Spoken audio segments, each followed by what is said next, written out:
All right, so I'm gonna give you a tutorial on how to set up the genie towers and then follow that with a setup of the line array. So the first step is we're gonna pull the legs out, so you mirror me on the other side. The heavier beam legs here go in the front is this. You pull this pin up right here in order to slide it in. And once you've started sliding, it will engage. Once it's engaged, it can't come out, so that's happy there. The lighter weight beam goes at the back of the genie, and again it just drops in, goes in place. And in every case when we're outdoors, we're going to use these wooden rings to go underneath the legs, okay? This will help the genie tower remain stable even when the surface that we're working with is uneven or soft, like a grass sheet or something like that, a grass yard or whatever. So you make sure that you get this engaged to the point where there's no slop in this. Once it's engaged there, we stop and we're going to set up the rest of the legs before we do any leveling. We aren't actually doing any lifting or stabilizing yet. We're just presetting where we start leveling process.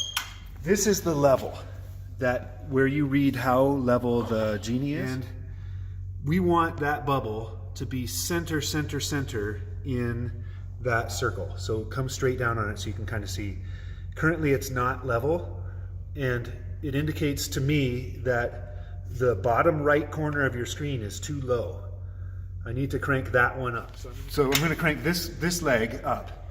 So now watch that bubble.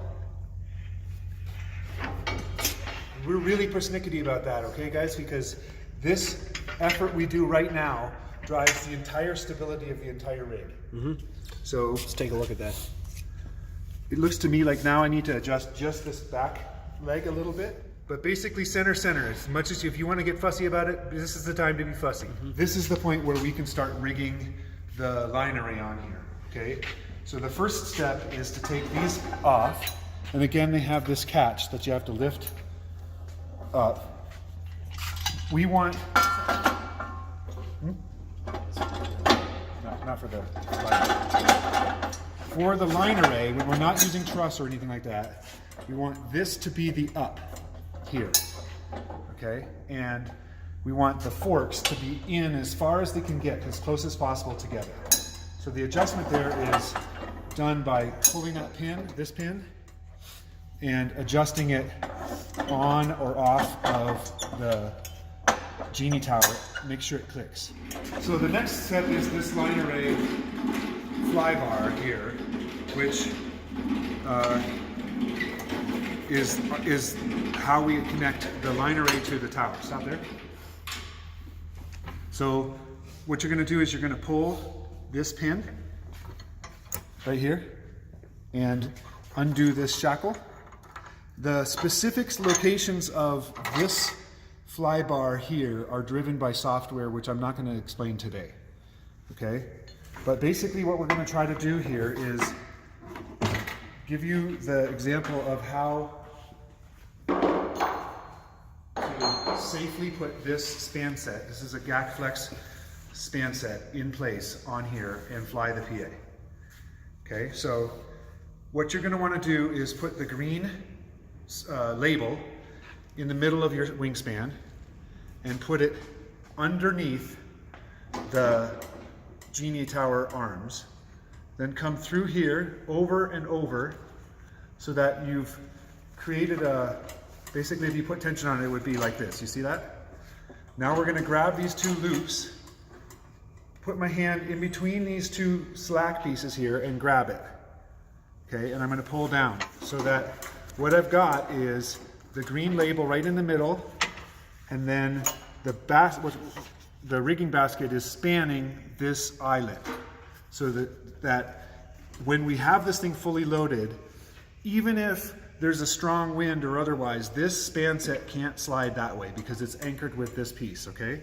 And then what we do is we put this back on. And in this case today, I'm going to put it right back in the center where it was for the preset. Thread this on, This never goes in the air without this safety. Oops. This never goes in the air without this safety, okay? This has to be on here. That prevents this from walking back out and becoming a failure. Will you crank up a little bit? Stop for a second. At this point, it's really vulnerable to this piece coming off, and we don't want that. So Mac's gonna load this so that there's some tension on the genie tower. Our intention here is to get this thing to start carrying the basket pretty quick here. Okay? Just so that there's no risk of this failing by coming off. The higher and higher we go, and the more weight this thing has, this becomes a completely unfailable solution here for the rig. Okay? So that's how this is done. Then, Mac, you would crank up a little bit and you can go up just a touch. Specifics of how to adjust the pins on here I'm not going to go into today. Let me stop there. Now we're going to start discussing how to wire the A-rig. Here we are at a venue, assuming that power is somewhere off in the distance over there, and you've run a CS cable off to, this is the CS cable, this end goes into the generator or into the power source at the venue or whatever. So assuming that we've already run that, we're going to put this, it's got power coming to it, okay? And it's going to hit these two circle turtles. Now, with the A-rig, we put these right next to each other, and we have a total of 8 circuits to work with that are 20 amp circuits. So the breakers in these are labeled with the breaker number 1, 2, 3, 4, okay, and 1, 2, 3, 4, and the phase of the circuits is also labeled on the box with an A and a B, A and a B, A and a B, A and a B.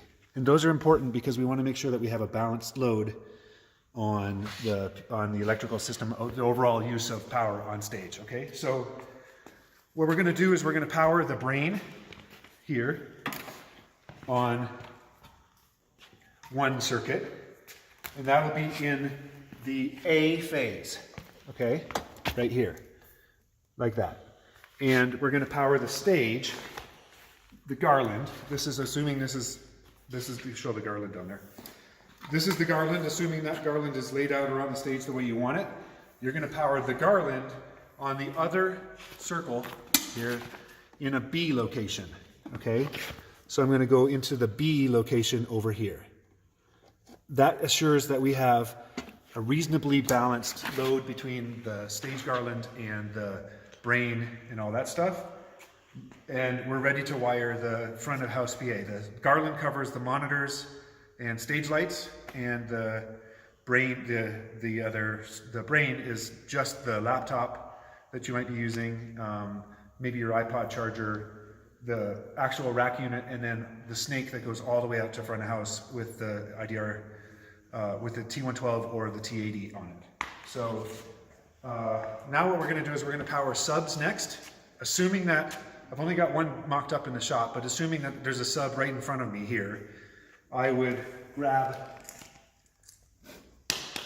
this cable, which is a heavy gauge cable with an Edison and a power con on the other end. This becomes the sub circuit for house left, stage right side of the stage. And I'm just going to assume that I've plugged it into a sub over there, and it's going to go into a B plug here, okay? That's important because then I'm going to put the other sub into the A plug of the other circuit over here. So the sub that goes to the far side of the stage, I've already mocked up the cable. It's another heavy gauge cable with an Edison and a power con. And it's going to go into, because I've used B over here, I'm going to use A over here, okay? That way when both subs really hit hard, the A phase and the B phase both use, they're both drawn upon at the same time, and so our power load is balanced, okay? So Cody, if you follow me, here is the other end of that really long cable that was the subwoofer feed for the far side of the stage. You're going to plug it into the sub here, and I've only mocked up one sub here, but there would be two. So you would jump between there with this little short cable. It's 3 feet long, and it goes from sub into the other sub that I don't have mocked up. All right, so that's power for this side, and you do the same thing for the subs on the other side of the stage as well. Now we'll deal with the line array. And the line array has a loom made up of this L2130 plug and a 6-pin cable here. This is signal and data control. This is power for the line array on either side. There's 2 different types of cables. One's a long one. Obviously, you're going to run the long one to the farthest side of the stage, and there's a short one that you're going to run to the nearest genie tower. There's no difference between the cables, so you can use them interchangeably. It doesn't have to be left or right, so you can be symmetrical or whatever you want to do, given the scenario that you're working at in which venue, whatever venue you're in. So this, of course, doesn't connect to an Edison, so we have what's called, or what I call a squid. It has a L2130 female and a breakout to a bunch of Edison on it. And I'm just going to connect those. They have a specific polarity, and they go in and twist. Okay. Now I have the ability to power independent circuits. This is normally a 3-circuit cable. I have the ability to power independent circuits using this thing. And so I'm going to power my left side of the stage or my right side of the stage with 2 out of these 3, as long as I'm working with a line array that's less than 6 boxes per side. Okay, so what's going to happen here is I'm going to power, they're labeled with a 1, a 2, and a 3. They're also color-coded, so the 1 is white, the 2 is pink, and the 3 is blue. So I get, that's all, super easy for me to keep in track of. I'm not going to use the 3 circuit on in either case unless I'm using the largest line array. Okay, so when we're flying 6 boxes or less, it's just 2 circuits. So I'm going to use 1 and 2, and I'm going to place them into A and B in the remaining plugs. A and B. 1, 2. And then I'm going to use this other squid here, which will be for the near side of the stage. I'm going to abandon my 3 circuit and use my 1 and 2 labeled circuits again. I'm going to plug them into B and A so that I have again achieved as much as possible. I've achieved balance. So my 1 is a B and my 2 is an A. Okay, and that maxes out your 8 circuits that you've been allocated for this rig. That covers you for the subs, the highs, the subs, the highs on the other side, the stage power, and the brain in 8 circuits. Okay, and they're really, really well balanced. So if you're running on a generator, or if you're running on like shore power from the building or something like that, and you have a 50 amp circuit, this is guaranteed is going to hold. This is the way that you want to do that. Okay, so then this squid that I just mocked up here would go to a short cable that goes to the near, it's a loom again, with the same L2130 and the same 6-pin. That goes to the near side line array genie tower, okay? But that's power. Now let's address signal. So back to the loom I ran earlier, I showed you this 6-pin cable right here. This is feeding the signal to currently my far side of stage. Okay, so I would consider this as my engineer. This would be my right side because I'm facing the stage and it's on my right. So it goes into the back of this rack right here into these 3 positions. So I have left, right, and subwoofer. And this one is designed for us when we have a center fill that's a delay tower of some kind or another. We're not using that in this context. So my 6-pin drops in here, and that gives me the signal I need for my highs on my stage left, house right side. And out of the loom that I didn't connect to the line array that's not built on this side of the stage, but it is my house left, stage right side, I would have powered this off the squid, and this here would be powered, or would be fed by this port right here. So I have left and right out. Then this little jumper right here is my subwoofer feed. So I'm going to plug this 6-pin into here, and I'm going to have a feed for my subwoofer on this side. I'll show you this at the subwoofer location so you can kind of see what that does, and we'll go over to the line array and I'll show you how to connect the 6-pin or where that is. So here is my loom that I ran power and signal to my house right, stage left side of the stage. And I'm going to power up this line array here. Okay? So always take it over the top of the line array's forks, drop it through this center. Another way to do it is to take this clamp apart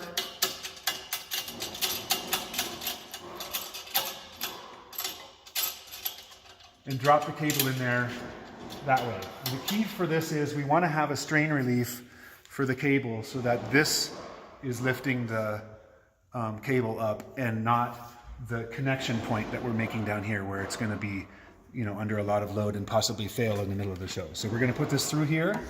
And I generally go through the eye bolt, or like I said, over top of the fork.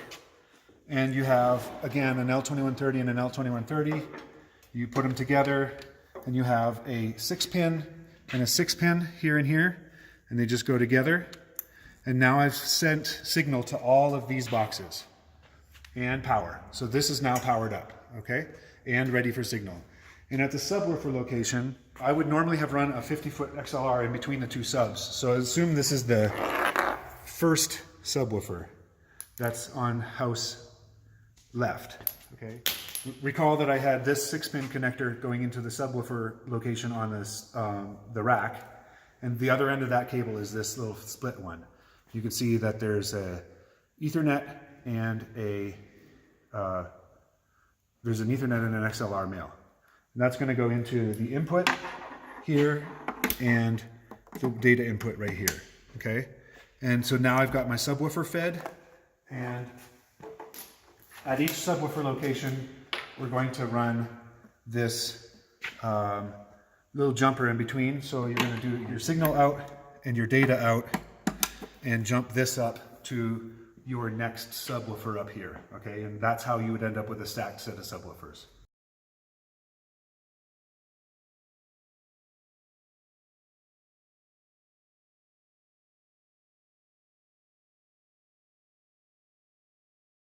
What we didn't show here in the shop is that we want you to put these subwoofers on a 4x4 stage deck so that the subwoofers are off of the ground, out of the possible gutter on the road or in a swale or anywhere where a lot of water might run down after a heavy rain or a hailstorm or whatever. So they're elevated off the ground, and then you're also leveling that stage so that the subwoofers appear, you know, attractive, and they're not sitting off askew or any of that kind of stuff. We want to keep that looking as good as possible and also as safe as possible so that they don't bounce off each other and slide into somebody or fall off or any of that kind of stuff. This is the snake that goes out to the T112. So this connection here gets plugged into the back of the brain, and it has the male Edison here.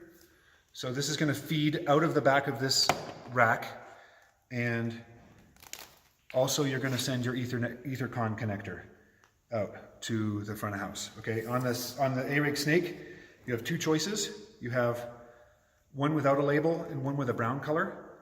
The brown color, I always put, the one without a label goes in the ACE port. So that's on the front here. And that's going to connect to your mix surface at the front of house. And then this one here, this brown, gets connected to, if you're using it, to your RD net. The RD net goes right here into this port.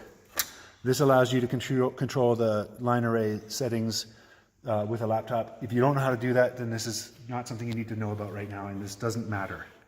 Then finally power to your front of house, and then, assuming you know how to do this, but run this out to front of house, keep it out of people's pathway walking lines, and you have your brown and your chrome again. Your chrome goes into the surface, and the brown gets connected to your laptop to control the RD net and power for your surface. So I'm not going to explain that. And I just want to go over sub-snakes real quick. The A-rig has 2 sub-snakes that are pre-wired with a bunch of what it does is it makes the setup on stage a lot easier because you're running a lot shorter cables. You have a chrome and a black sub-snake. They're wired exactly the same, and they have a black tape and a white tape on them. So the black tape corresponds to the black connectors here. The white tape corresponds to the chrome connectors. Okay, they don't exist. They don't make a chrome gaff tape, so that's why I had to use white. But anyway, so you have subsnake number 1 and subsnake number 2, and they wire into the front, the back of the IDR48 rack. And I'll show you where that goes. Both of them do the same thing. So I'm only going to show one, assuming that that's run out to some long distance away on stage. And we know this is the black stage snake head. I've got a label here that says black, silver, and front line. In the moment, I don't have a front line snake made yet, but we do have a black and a silver. So what you do is you take this cover off. This cover is really important because all of these pins are very fragile inside here. Okay, and we don't want to introduce any damage to those because they'll wreck channels that way. So we're going to line this up with the location that says black. And first thing you do is make sure that it's seated before you thread this in. And you're going to push a little bit on the housing and then thread this in. Push a little bit on the housing and thread this in. Push a little bit on the housing and thread this in until it's seated. But you don't have to tighten this like it's going to fall apart. It's really just a guide key. And it prevents it from walking out if there was really extreme vibration or something like that. But this does not need to be tight. At that point, you have a snake head on stage that you can run all your mics into. And on this side of the rack, now we have the fan outs that are hardwired into those. You'll see I have them broken down into subsets of 4 subsets here. And they're all fan outs here. So what you get is, again, I'll just grab the first and the third. You get black connectors, and obviously these black connectors correspond to the black snake head. And you get chrome connectors, and these correspond to the chrome snake head. Okay, so you get black snake head channels 1 through 8, and black 9 through 16, then chrome 1 through 8, and chrome 9 through 16, okay? These do not have numbers on them because they're set up in a color matrix. So the way that works is you get a set of red bands here. The red bands are the first row, the snake head. Okay, so red, red, red, red. Then white, white, white, white, as you can see here, this band. Then blue is blue, blue, blue, blue, is this yellow color here. I've missed one somewhere. But anyway, yellow is here, yellow, yellow, yellow, yellow. Okay, so what this does is you get all the red ones go across in this order. So this red, if you have a mic cable connected to these four positions, it's going to be one of these 4 cables. And the way to identify that is, again, with that same red, white, blue, yellow color coding, you get red, white, blue, yellow. So it's a matrix of red, white, blue, yellow, and red, white, blue, yellow. So this is 1 here, white, blue, and yellow. And then this would be the same color pattern with this little ring being white, blue, and yellow. Making sense? Good. If you have any questions, I have it drawn out on a map that you can have with you along at the gig, which corresponds to channel numbers if you work that way better. So then you'd patch, supposing you had patched a kick drum channel into channel 1, you'd patch it into channel 1 here for your kick, and channel 2 would be This is channel 2, so channel 2 here, channel 3, and channel 4, etc. And now you've got kick, snare, hat, rack, floor, blah, blah, blah, whatever, the way that you wire your stage. I think that's pretty much it. Are there any other questions? Jordan's over there doing some power lifts. If there's any other questions, feel free to call Philip. I'm happy to walk you through stuff as you're at a stage, at a gig. Pretty much nothing that you come across would be a surprise to me, and I'm happy to answer questions. Thanks.